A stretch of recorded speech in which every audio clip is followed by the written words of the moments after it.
नमस्कार। मैं आपको आज एक कथा सुना रही हूँ। तो ये कथा मैं कथा सरित सागर में से सुना रही हूँ। तो कलिंग सेना और सोमप्रभा नाम की दो सहेलियाँ थी। कलिंग सेना राजकुमारी थी और सोमप्रभा साधारण घराने की थी। तो एक दिन सोमप्रभा ने राजकुमारी से कहा कि राजकुमारी जी, जो राजघराने के लोग होते हैं और बड़े लोग होते हैं, उनसे मित्रता निभाना बड़ा कठिन होता है, थोड़ा सा उसमें खतरे का काम होता है। तो कलिंग सेना ने पूछा, तुम ऐसा क्यों सोचती हो? तो सोमप्रभा ने कहा कि जो राजघराने के लोग होते हैं वो कभी भी किसी बात पे छोटी भी बात पे नाराज हो जाते हैं और फिर वो कठिन सजा दे देते हैं। तो इसके बारे में मैं तुम्हें एक कहानी सुनाती हूँ। तो सोमप्रभा ने एक कथा सुनाई। तो उसने कथा सुनाई कि पुष्पावती नगरी में एक गूढ़सेन नाम के राजा थे। तो उनका एक ही बेटा था, राजकुमार। तो वो राजकुमार बड़ा हुआ तो वो लाड प्यार में बिगड़ गया। तो एक दिन वो एक उद्यान में घूम रहा था तो उसने देखा कि एक और युवक वहाँ घूम रहा था। तो वो एक वणिक पुत्र था जो युवक घूम रहा था। तो राजकुमार को वो युवक पसंद आया और उसने उससे मित्रता करने की सोची और उस वणिक पुत्र को भी राजकुमार अच्छा लगा। तो वो दोनों मित्र बन गए और इतने घने मित्र बन गए कि बिल्कुल जैसे एक प्राण दो शरीर होते हैं। दोनों एक दूसरे का बहुत ही ख्याल रखते थे। तो फिर राजकुमार ने दोनों की शादी करने की सोची। तो फिर पहले उसने वणिक पुत्र की शादी करवा दी, फिर अपना विवाह करवाने की दूसरी नगरी के एक राजा की सुंदर कन्या देख करके उसके पिताजी ने उस राजकुमार की शादी तय कर दी। तो जब बारात गई तो एक नदी के किनारे बारात ठहरी। तो वहाँ पर फिर राजकुमार ने जो है काफ़ी मदिरा पी और मदिरा पी करके वो उसने अपनी दासी को कहा कि तुम मेरे को कोई कथा सुनाओ, कहानी सुनाओ। तो उसने क्या कहते हैं, दासी ने उसको कहानी सुनानी शुरू करी।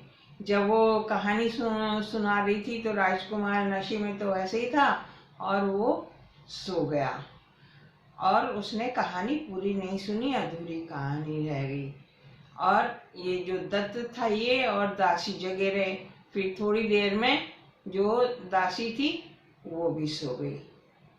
तो उसने देखा, दत्त ने देखा, ऊपर आसमान की तरफ उसकी निगाह गई तो उसने देखा वहाँ से 4 सुंदरियाँ जा रही थीं और वो आपस में बात कर रही थीं।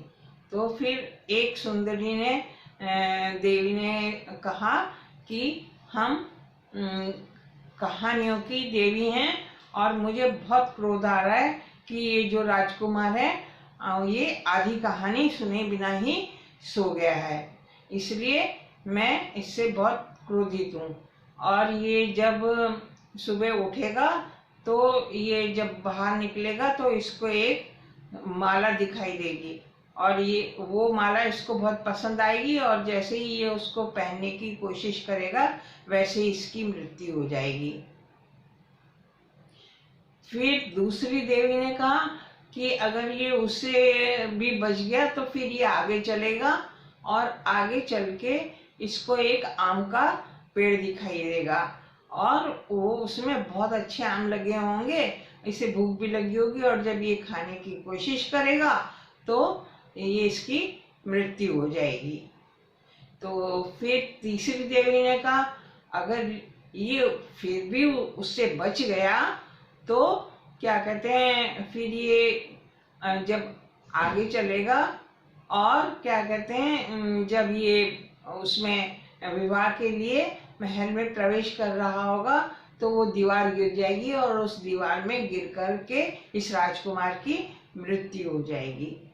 उसके बाद में जो चौथी देवी थी उसने कहा कि अगर ये फिर भी बच गया और इसका विवाह हो गया तो विवाह की रात को जब ये अपने शयनागार में जाएगा तो इसको छींकें आनी शुरू हो जाएंगी और इसको लगातार छींकें आती रहेंगी और हर छींक पे अगर कोई इसको ये कहता रहेगा कि तुम्हारा शुभ हो, तुम्हारा शुभ हो, तो तब तो ये जिंदा बचेगा।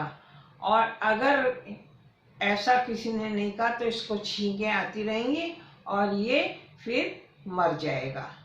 और उसने ये भी कहा कि अगर हमारी ये बातें कोई सुन रहा होगा और उसने राजकुमार को ये बता दिया सब, तो उसकी भी मृत्यु हो जाएगी। तो अब ये जो दत्त था ये बहुत परेशान हो गया। इसने कहा कि अब अपने मित्र की मैं जान कैसे बचाऊं, अगर मैं उसको बताऊंगा तो मेरी भी मृत्यु हो जाएगी और राजकुमार की तो होगी ही, तो अब क्या करना चाहिए। तो फिर भी कुछ कर नहीं सकता था। फिर सुबह हुआ और सुबह उठ करके फिर तैयार होकर के ये लोग बाहर निकले। जैसे ही बाहर निकले तो राजकुमार ने देखा कि एक सुंदर सी माला पड़ी है, तो वो उसको उठाने लगा। तो दत्त ने कहा कि नहीं नहीं मित्र, तुम इसे मत उठाओ, ये कुछ अच्छी नहीं लग रही, मायावी सी लग रही है, रहने दो। तो राजकुमार ने कहा, सोचा कि चलो ठीक है, ये कह रहा है तो उसने माला नहीं उठाई। फिर आगे चले तो फिर वही एक खूब आम से लदा हुआ पेड़ दिखा। तो पेड़, राजकुमार ने उस पेड़ में से आम तोड़ करके खाना चाहा। तो दत्त ने कहा कि नहीं नहीं राजकुमार, ये आम हम नहीं खाएंगे, ये अच्छे नहीं लग रहे। तो राजकुमार को थोड़ा सा बुरा सा लगा कि ये ऐसे क्यों कह रहा है, लेकिन फिर भी क्योंकि वो बहुत ही पक्के मित्र थे, उसने फिर भी अपने मित्र की उसने कहा अच्छा चलो खैर कोई बात नहीं, नहीं खाते, और फिर आगे चल दिए। फिर जब वो महल में के पास पहुंचे, शादी के लिए महल में बारात जब घुसने लगी तो क्या कहते हैं, वो जो उसकी दीवार थी वो गिरने लगी और दत्त उसके पास में, राजकुमार के पास खड़ा था और उसने उसको खींच के एकदम से दूर हटा लिया। तो फिर भी राजकुमार की जान बच गई। अब राजकुमार का विवाह हो गया और फिर रात को एक बहुत सुंदर कमरे में उसको से सजाई गई और राजकुमार अपने कमरे में गया। और ये दत्त भी जो था ये चुपके से पहले से एक जगह घुस करके वहाँ पर उस शयनागार में और बैठ गया। तो जैसे ही राजकुमार जाकर पलंग के ऊपर बैठा वैसे ही उसको छींक आनी शुरू हो गई और जैसे ही उसकी पहली छींक आई वैसे ही उसने दत्त ने बोला कि तुम जीवित रहो, तुम्हारा शुभ हो। और हर छींक पे वो जितनी बार वो छींकता गया सुबह तक उतनी बार जो दत्त था वहाँ पर छुप के बैठा हुआ धीरे धीरे उसको ये बोलता रहा और आशीर्वाद देता रहा। तो इस तरह से उसकी राजकुमार की जान बच गई। जान तो उसकी बच गई। फिर ये जो था दत्त शयनागार में से फिर बाहर निकला तो राजकुमार ने देख लिया। तो राजकुमार एकदम अत्यंत क्रोध से पागल हो गया। उसने कहा कि इसकी ये हिम्मत कि ये मेरे मतलब शादी, मेरा विवाह हुआ है और ये हम दोनों पति पत्नी के बीच में यहाँ शयनागार में आकर के छुप करके और बैठ गया था। तो इसलिए अब इसको बहुत कड़ा दंड देना चाहिए। और उसने ये आदेश दिया अपने सेवकों को कि इसको ले जाओ और ले जा करके इसको मृत्यु दंड दे दो। तो वो सेवक जो थे वो उसको पकड़ के ले गए। तो लेकिन दत्त ने उनसे और राजा से बहुत विनती की और कहा कि मुझे सिर्फ एक बार तुम उनसे राजकुमार से मिलने दो, उसके बाद में तुम मुझे दंड दे देना। तो बड़े बूढ़ों की और सबकी सलाह से जो था राजकुमार उससे मिलने के लिए, दत्त से मिलने के लिए तैयार हो गया। जब वो तैयार हो गया तो फिर दत्त ने उसको फिर उसके बाद में बताया कि इस तरह से देखो, याद दिलाया कि देखो वहाँ पर तुम एक माला को पहनने लगे थे, मैंने तुम्हें रोका था, फिर आम खाने से रोका था, और जब दीवार गिरने वाली थी तब मैंने पहले से तुमको पकड़ के बचा लिया था, और इसी तरह तुमको छींकें आ रही थी तो मैं ऐसे छुप कर बैठा था और तुम्हें हर छींक पे आशीर्वाद देता रहा था, इसीलिए तुम्हारी जो है जान बची है। तो राजकुमार को वो सारी बातें याद आई। उसने कहा कि हाँ ये तो ठीक कह रहा है, तो इसने मेरी जान बचाई है। तो इस तरह से फिर उसने कहा कि हाँ ये तो सच्चा मित्र है, इसने मेरी जान बचाई है। तो फिर उसने उसको क्षमा कर दिया और मित्र बना रहा। तो इसलिए सोमप्रभा ने कहा कि ये बहुत मुश्किल होता है, अगर वो विश्वास नहीं करता राजकुमार दत्त का, तो फिर उसको प्राणदंड मिलना निश्चित था। इसलिए मैंने ऐसी बात कही है।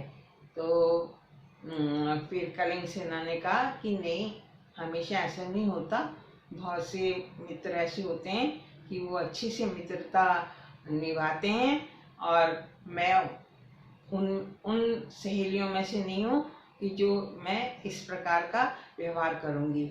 और फिर उसने भी एक कथा सुनाई जिसमें कि जो राजकुमारों के परिवार के थे, उन्होंने दूसरे परिवारों के साथ में मित्रता निभा करके अच्छा व्यवहार किया था। ये कहानी आप लोगों को पसंद आई होगी, तो फिर वो कथा मैं आपको बाद में फिर कभी सुनाऊंगी। ये कथा अगर आपको अच्छी लगी हो तो फिर वही आप लाइक बटन तो जरूर ही दबा दीजिए, और सब्सक्राइब नहीं किया है तो कर दीजिए। फिर मिलेंगे, तब तक आप खुश रहिए, सुखी रहिए, स्वस्थ रहिए, ध्यान रखिए अपना।